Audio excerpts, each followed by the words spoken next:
okwogera ne Katonda buli ku makya y'ensula ennamu ekulukutira mu bulamu bwaffe ne tufuna amaanyi agatuyamba okuyita mu lunaku lwonna. Funa amaanyi nga tonnafuluma nnyumba yo. Baanirizaako nnyo nateera mu linnya lya Mukama waffe Yesu Kristo.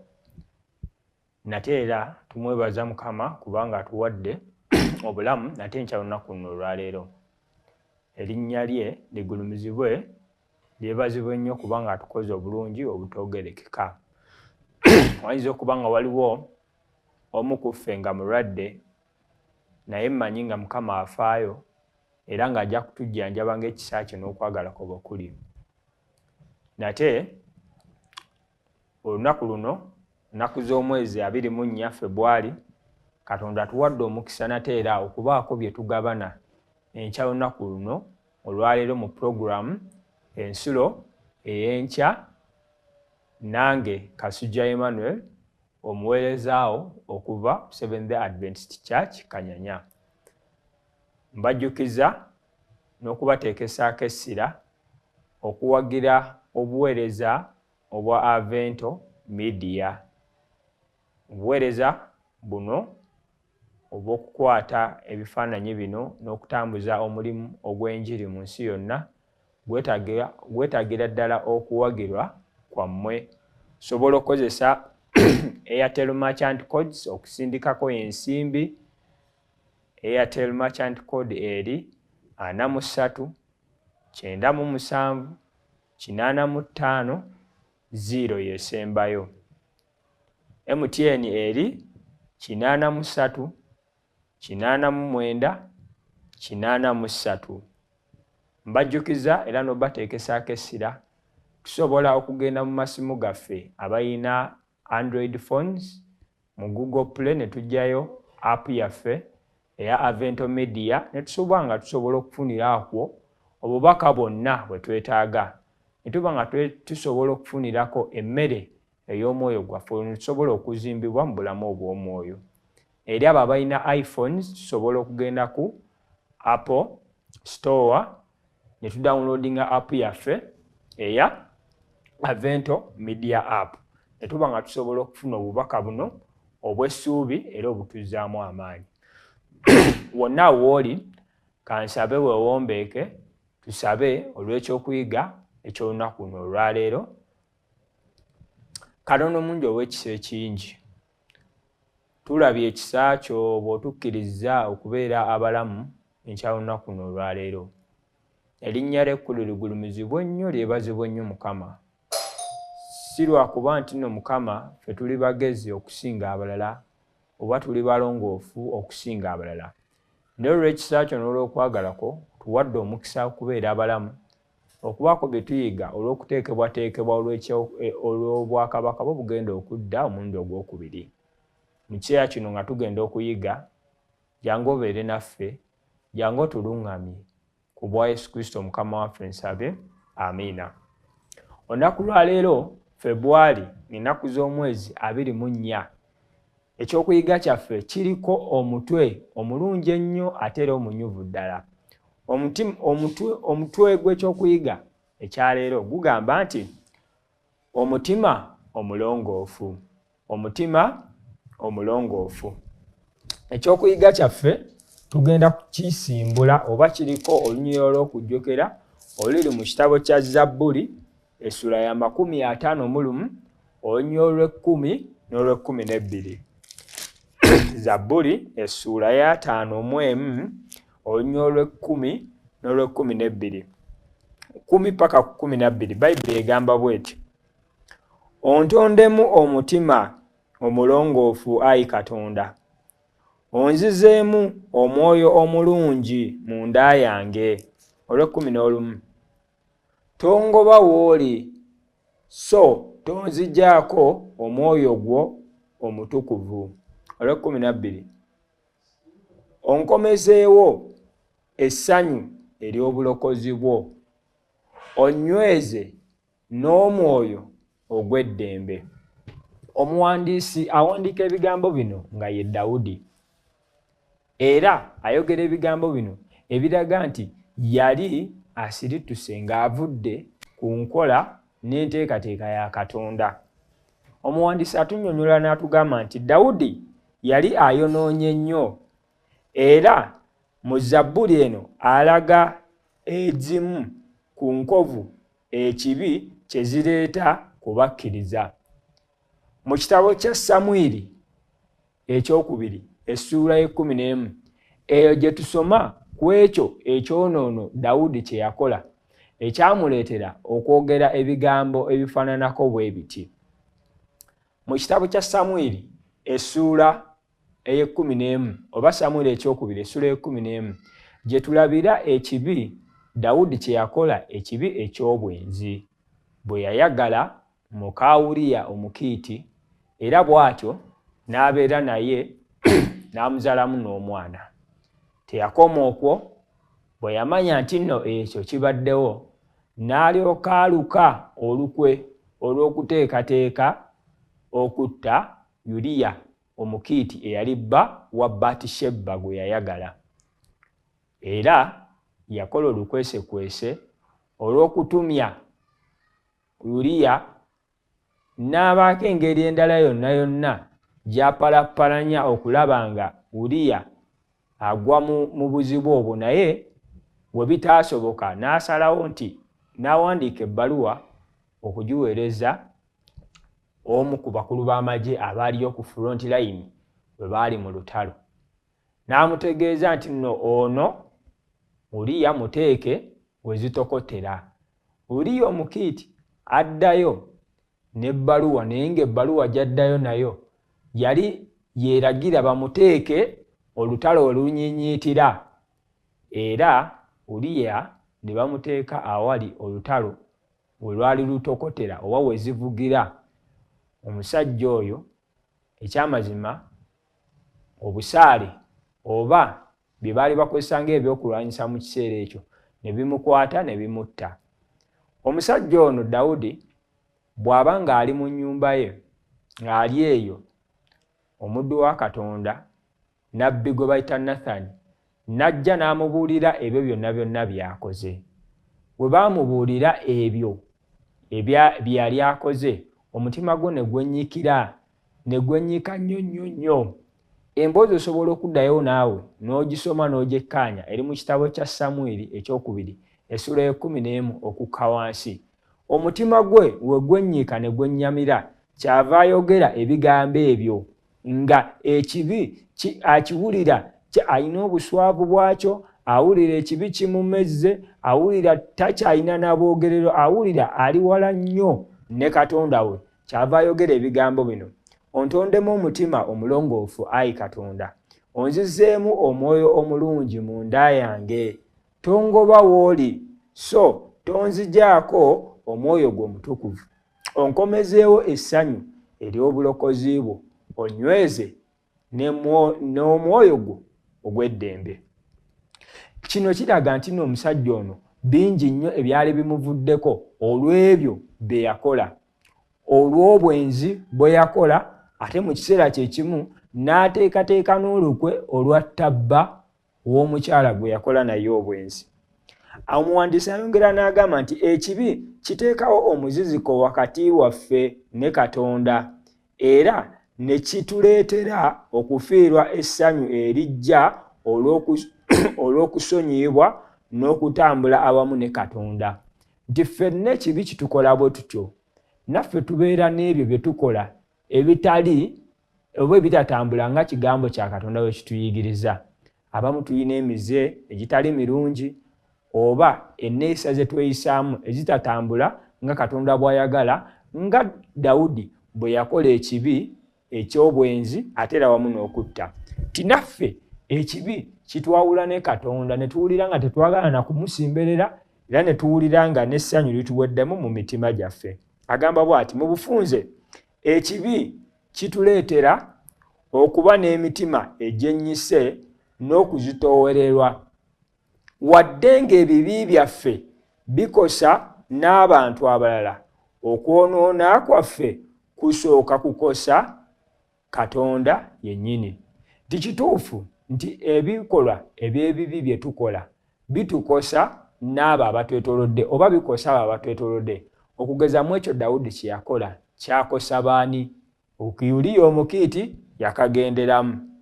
Era n'oyo omwana gwe baazaala yamala n'afa. Kakati ne bikosa abalala baali bamwetoolodde ate era wamu n'okukozesa abalala ensobi. So ebibi newankubadde nga bikosa abalala batwetoolodde, ate kibeera kirala nnyo bwe bituuka ku ffe, ate bwe bituuka ku Katonda ate kimuyisiza ddala bubi nnyo okulaba nga tuvudde ku nteekateeka ye. Naye omuwandiisi ayongera n'atugamba nti Dawudi yategeera omutima gwe nga y'ensibuko y'ekibi kye. Omutima wano gwe boogerako teboogera ku mutima ogukuba omusaayi, boogera ku birowoozo n'okufumiitiriza. Dawudi yakitegeera nti nno ebirowoozo bye n'okufumiitiriza kwe n'ebirowoozo bye n'ekikula kye eky'obubi kye kyamuviirako okukola ekyo ekibi. Bw'atyo Dawudi kwe kusaba Katonda akwate ku kireetawo okwonoona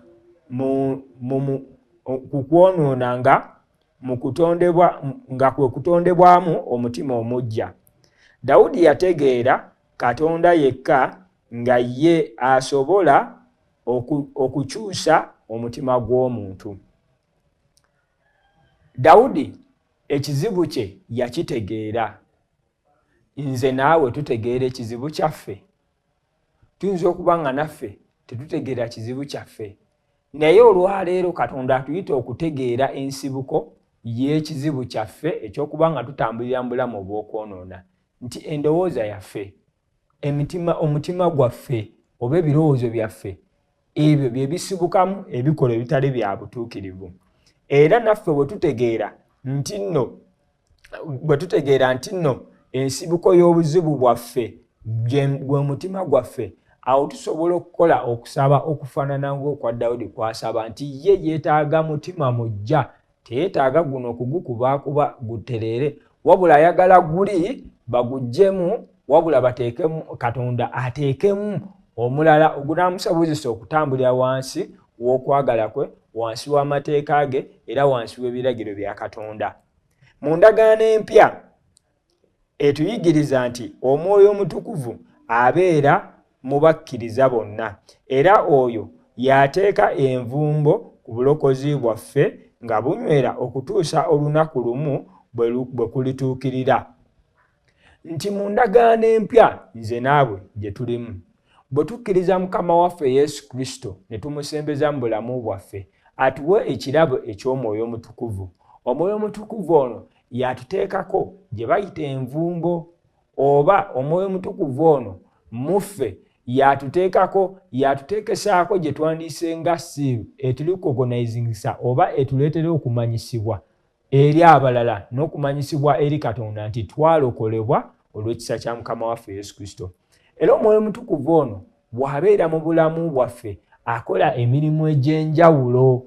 Emirimu egyo egy'enjawulo ne gituleetera okuba nga emitima gyaffe n'ebirowoozo byaffe n'okufumiitiriza kwaffe kwa njawulo nnyo, era nga kuli targeted oba nga kutambulira mu buufu bwe bumu n'ebyo Katonda byayagala tukole. Bayibuli etugamba nti Yesu bwe yali ng'agenda yagamba nti ajja kutulekera Omwoyo nga ye mubeezi. N'agamba nti Omwoyo Omutukuvu bw'alijja alibajjukiza byonna byonna, alibajjukiza, alibayigiriza, alibajjukiza byonna byonna bye nabalagira, kubanga twerabira. Ajja kutuyigiriza ebirala bingi ebikwatagana ku by'obwa Katonda, ajja kutubeera ng'omubeezi kamfata, era ne bongera okutulaga emirala emirimu gy'Omwoyo Omutukuvu, nti Omwoyo Omutukuvu ono bw'alijja eri ffe ajja kulumiriza ensi olw'ekibi kye bakoze. Kati Omwoyo Omutukuvu bwe tumukkiriza nga tukkiriza obulokozi bwa Mukama waffe Yesu Kristo, ajja mu mitima gyaffe n'atulumiriza olw'ebyo bye tukoze. Olwo watulumiriza olw'ebyo bye tukoze ne tuba nga tusobola okuweegayirira Katonda n'okumusaba ffe okudda gy'ali. Era Omwoyo Omutukuvu Bayibuli kyeva eyongera okutukkaatiza n'etuteekesaako essira nti tuleme okumunakuwaza, kubanga we tumunakuwaza atuvaako. Olwo emirimu gye egy'enjawulo giri gye tutegeddeko ng'egy'okutulumiriza olw'ekibi, olwo ne giba nga tegikyakolebwa mu bulamu bwaffe okukakana nga tuzikiridde. Bwe tukkiriza Mukama waffe Yesu Kristo ne tumusembeza, mu mutima gwaffe assaamu oba mu birowoozo byaffe assaamu Omwoyo Omutukuvu. Omwoyo Omutukuvu ono ne gubeera nga gwe mutima omupya oguzze mu birowoozo byaffe okutuyigiriza, okufumitiriza n'okukwata ebyo eby'obwakatonda n'okutuleeta mu maaso ge okwenenya olw'ebyo bye tuba tukoze ebitali bya butuukirivu mu maaso ge. Agamba bw'ati, Dawudi teyafiirwa bulokozi bwe, wabula essanyu lye. Dawudi teyassa Katonda kuzzaawo, teyasaba Katonda kuzzaawo bulokozi bwe, essanyu lye lye yasaba likomezebwewo. Nti Dawudi bwe yakola ekibi teyafiirwa bulokozi bwe na nkolagana gy'alina wakati we na Katonda. Wabula kye yafiirwa ly'essanyu ne communion, essanyu n'okutabagana n'enkolagana gy'alina ne Katonda we eyali amwagalidde ebbanga eddene, eyamuyisa mu bintu bingi nnyo okuva mu buto bwe ng'amuyisa mu mpologoma, n'amala okumuyisa mu mpologoma gye yabeeranga okulundira, n'amuyisa mu maanyi n'obuyinza bwa Sawulo, ne Sawulo nga bwe yateekateekanga okumutta. Awo wonna n'ajja ng'amuyisaawo, n'amuwa obwakabaka, n'amuwa amaanyi, n'amuwa okufuga n'okumegga amawanga ag'abasoomoozanga, ag'abawangulanga, agaalinga galiwo ebiseera byabwe, amawanga ag'Abafirisuuti, amawanga amayitirivu ennyo. We yakola kino eno yawulira nga awulira avudde wala, ali wala nnyo ne Katonda we, tebakyalina nkolagana eyo, tebakyakwatagana, n'awulira ng'eryo essanyu ery'okubanga musanyufu mu maaso ga Katonda livuddemu. Naffe ekyo kye kitutuukako.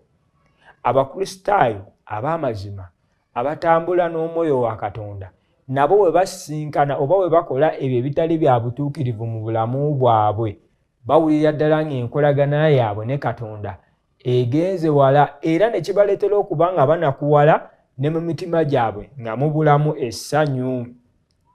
Ne mu mutima gwa Dawudi essanyu nno lyavaawo, si nti Katonda yamukyawa olw'ebyo bye yakola, wabula essanyu liri ne communion eno yakola etya? Yavaawo.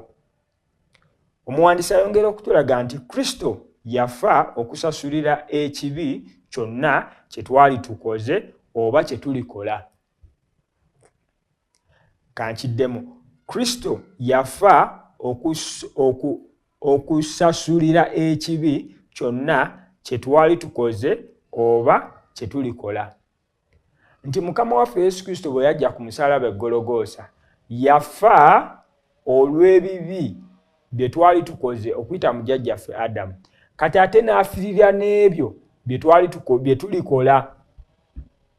Weetegereze nnyo nti kino tekikuwaggala nti kusigala ng'otambula nga bw'oyagala olw'okubanga Katonda oba Mukama waffe Yesu Kristo yakufiiririra olw'ebibi byo biri ebyayita na bino by'ogenda okukola, era tekikuleetera kuba nti nno otandika okunoonya okukola ebibi mu advance osonyiibwe mu future nti olw'okuba Katonda yabikola byonna. Obwo si bwe Bukristaayo.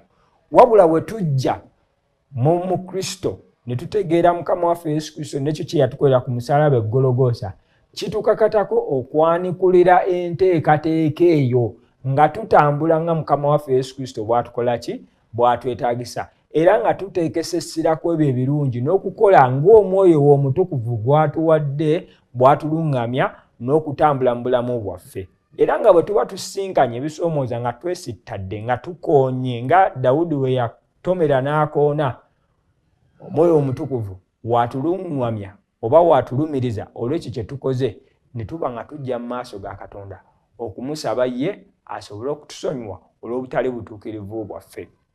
Ayongerako n'agamba nti omusaayi gwe ogwayiika gutegeeza nti ebibi byaffe byonna byasonyiyibwa emirembe gyonna, na bwe kityo tusaanye okukola kyonna.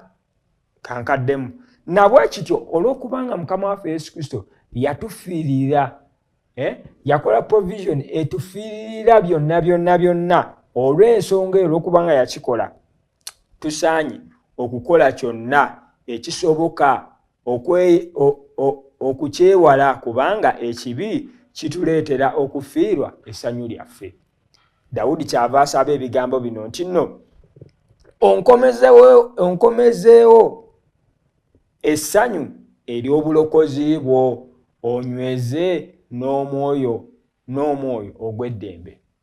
Nti Dawudi bwe yeetunulamu mu bulamu bwe olw'ekyo kye yali akoze ng'awulira ali wala nnyo ne Katonda we, awulira tasobola kumusemberera, naye bw'akola okusaba kuno eno Katonda amukomezewo essanyu n'eddembe eryo. Katonda akuwa omukisa ng'olowooza ku bigambo bino, kubanga ekyamazima kiri nti naffe mu bulamu bwaffe waliwo bye tukola nga weewaawo binyigiriza obulamu bwaffe, naye nga tubikoze nga bivudde ku nteekateeka ya Katonda, bivudde ku ebyo Katonda by'atugamba okukola, nga tukoze ekibi, kubanga ekibi kwe kumenya etteeka. Tuvudde ku mateeka ga Katonda ne tukola nga bwe twagala, naye Katonda atuyita essaawa eno, atuyita mu ngeri y'enjawulo, ayagala tukomewo kubanga amanyi engeri gye tuwuliramu nga tuvudde ku nteekateeka ye ey'obulokozi. N'olw'ensonga eyo kitugwanidde naffe okuba n'essaala efaananako ng'eya Dawudi, tutegeere nti nno obuzibu bwe mutima gwaffe n'ekikula kyaffe eky'ekibi. Olwo nno tusobole okujja mu maaso ga Mukama waffe nga tusaba Katonda akyuse emitima gyaffe ng'egya Dawudi, ng'ogwa Dawudi, olwo tusobole okufuna essanyu ery'okutabagana n'okukolagana ne Katonda waffe. Katonda akuwa omukisa. Katonda akuyambe okukitegeera nti omwoyo w'okwonoona asibuka mu mutima gwo n'ogwange. Olw'ensonga eyo tumusabe akyuse emitima gyaffe. Okusaba kwange n'okukwo kwandifaananyeeko ng'ogwa Dawudi, nti Katonda ateeke omutima omuggya mu bulamu bwaffe, olwo tusobole okutambula naye mu ngeri esinga okuba ennungi, nga tuli basanyufu era nga tuli baddembe mu Mukama waffe. Mukama kuwa omukisa ng'ogenda okukola olunaku olwaleero, ate era ng'ofumitiriza ku bigambo ebyo. Katombeke tusabe. Katonda omungi ow'ekisa ekingi, okusaba kwaffe naffe kuli nti otutondemu omwoyo omulongoofu, omwoyo omuggya, okyuse emmeeme zaffe n'emitima gyaffe Mukama. Olwo tusobole okutegeera gwe Katonda omweru ow'amazima, tusobole okuva mu bibi byaffe okutambulira mu bulokozi bwe watukolera ku musaalaba e Gologoosa. Tuwangulire mu byonna ebitusoomooza n'ekisinga kyonna obukulu Mukama, tuyambe okuvvuunuka ekibi mu ngeri yakyo yonna olw'ekisa kyo n'olw'okwagalako. Bwentyo bwe nsabe okuyita mu nnya eddungi omwana wa Yesu Kristo Mukama waffe. Amiina. Mukama abawe omukisa nga mugenda okukola. Mukama abanjagalire. Sigadde nga ndi muweereza wammwe Kasujja Emmanuel okuva ku SDA Church Kanyanya. Okwogera ne Katonda buli ku makya y'ensula ennamu ekulukutira mu bulamu bwaffe ne tufuna amaanyi agatuyamba okuyita mu lunaku lwonna. Funa amaanyi nga tonnafuluma nnyumba yo.